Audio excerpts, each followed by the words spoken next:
വളരെ എളുപ്പത്തിൽ നമുക്ക് വൈകുന്നേരങ്ങളിൽ കുട്ടികൾക്കൊക്കെ ഉണ്ടാക്കി കൊടുക്കാൻ പറ്റിയ ഒരു പലഹാരത്തിൻ്റെ റെസിപ്പിയാണ് കാണിക്കുന്നത്. ഒരു മുറി ഏത്തപ്പഴം എടുത്തിട്ടുണ്ട്, എന്നാൽ അത് പുഴുങ്ങി ഒന്ന് ഉടച്ചെടുത്തിട്ടുണ്ട്.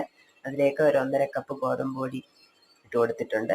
അതിലേക്ക് ശർക്കരയും കൂടെ ഉരുക്കി ഒഴിച്ച് നല്ലപോലെ ഒന്ന് കുഴച്ച് ലൂസാക്കി എടുക്കണം. മാവ് ലൂസ് ആവുന്നില്ലെങ്കിൽ അല്പം പാലും കൂടെ ചേർത്ത് നല്ലപോലെ ലൂസാക്കി എടുക്കുക.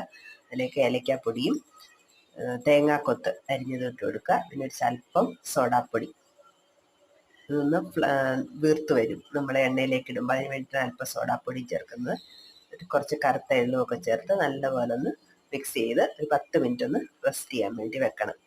അതിനുശേഷം പാൻ അടുപ്പത്ത് വെച്ച് വെളിച്ചെണ്ണ ഒഴിച്ച് നല്ലപോലെ ചൂടാവണം വെളിച്ചെണ്ണ. എന്നിട്ട് തീ ഒരു മീഡിയം ഫ്ലെയിമിൽ ഇട്ടുകൊണ്ട് വേണം നമ്മളിത് ചെറിയ തവിയിൽ ഓരോ തവിയായിട്ടെടുത്ത് നമുക്ക് ഇഷ്ടമുള്ള ഷേപ്പിൽ ഒഴിക്കാൻ. ചെറിയ സ്പൂൺ കൊണ്ടോ തവി കൊണ്ടോ എങ്ങനെ വേണമെങ്കിലും ഒഴിച്ചു കൊടുക്കാം. പെട്ടെന്ന് തന്നെ നല്ല കുമിളയായിട്ട് പൊങ്ങി വരും. എണ്ണ ഇങ്ങനെ കോരി ഒഴിച്ചു കൊടുക്കുമ്പോൾ പൊങ്ങി വന്ന് അങ്ങനെ നമുക്ക് റെഡിയാക്കി എടുക്കാം.